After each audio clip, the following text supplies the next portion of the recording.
Hello friends, Kagi here, and today we finally have a review of the motorcycle many have been awaiting, the Honda CB600 Hornet. Yes, that specific motorcycle. Generally, we'll begin as usual with some history. It had 94 horsepower and around 62 Newton meters. Overall, it was different from the Cyberka with a derated engine due to a change in cam profiles, a reduced carburetor diameter and change in the ignition system, and a bit of a tweak in the low to mid-range torque. Overall, this was the first generation of the Honda Hornet 600. Then came the Honda Hornet 600 second generation, which had some tweaks but largely looked the same with a round headlight. Then in 2007 there was a complete, let's say, modernization or a complete restyling. It got the engine from the Honda Cyber 600R. The power was increased to 102 horsepower. Generally, there are versions with a fairing and versions without a fairing. Now let's talk about the pros and cons of this model. So the first pro is its versatility. Naturally, the motorcycle is very versatile, and I always recommend it to beginners because it works for everything: city rides, short road trips, because there are kits for installing cargo. So the motorcycle is as utilitarian and universal as possible. The second pro is reliability. Yes, the motorcycle is one of the most reliable ones. There's not much to say here. It's almost as reliable as the CB400, maybe even slightly better. There are a few areas we will mention in the cons, but these are minor issues that are very easy to fix. The third pro is power and torque. As I mentioned, it has around 100 horsepower, around 62 Newton meters, which basically gives you enough power and torque reserves for moving around the city and on the highway.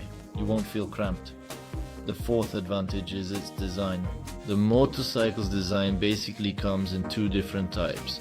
One was developed in 1997 as a restyling of the 2007 model. Both of them are beautiful. One is a timeless classic, the other is a fierce street fighter. I love both of them deeply, and each has its own set of fans for this or that model. They nailed it. The design is simply breathtaking. The fifth advantage is the technology. Actually, it's the CB, but it's a fairly high-tech bike. That is, it currently features ABS and injector. Technologically, it's quite up to date. And then there's the single backbone frame, worth a lot, specifically designed for the bike, that's very light and assists in vehicle control. The sixth advantage is the availability of spare parts. There are a massive number of parts for the motorcycle, perhaps as many as for the CB400 or ZZR400. That is, any dismantling, any aftermarket, everywhere has parts for it, because it is one among, that is, instructions, forums, vContacte groups on the CB600 Hornet are incredible. There's a lot of information about it. That's a huge plus in my opinion. I speak as the owner of a Bullet, and now let's move on to the disadvantages, although there aren't that many motorcycle drawbacks here, but I'll still try to mention some of them so you just know.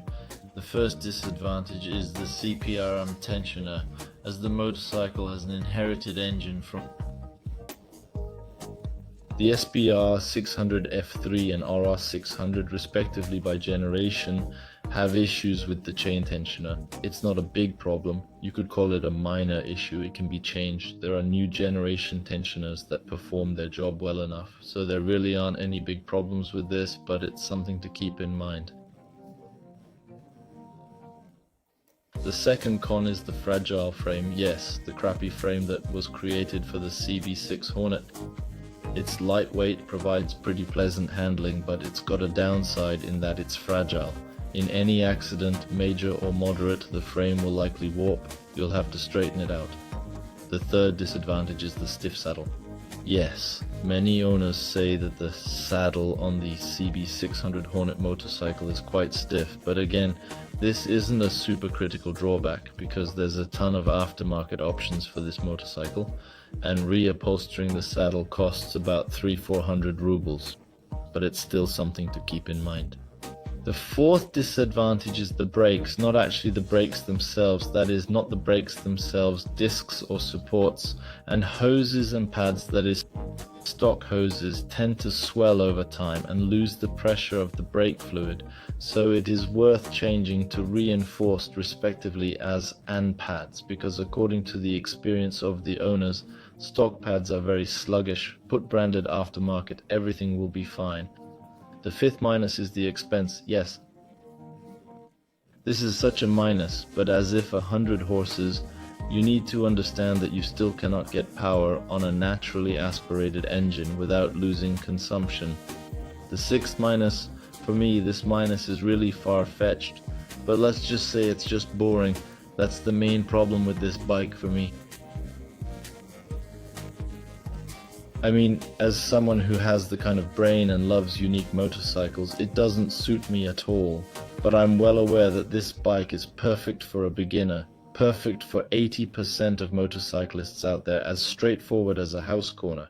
It's just like an AK-47. It's reliable, popular, plenty of spare parts for it, it runs properly. Which means in the city it's just amazing. You don't need more than 600 in the city because it covers all your needs, but it's extremely boring. It's very boring. You'll never have any particular issues with it, meaning it's not fun, everything is predictable. Yes, unfortunately this is the nature of this motorcycle.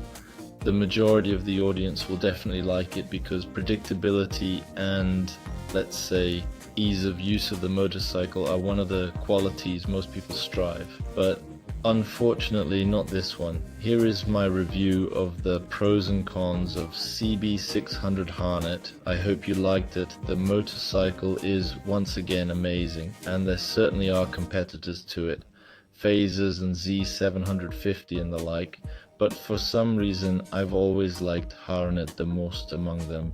Well, you were with Cage. Subscribe to the channel. Those who aren't subscribed yet, write comments on the following, like the last time, the number of likes or the number of comments.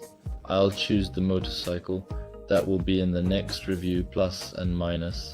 I also decided to introduce this tradition of adding my favorite comment in the video at the end. Here it is. Well, that's it. Bye bye. Cheers.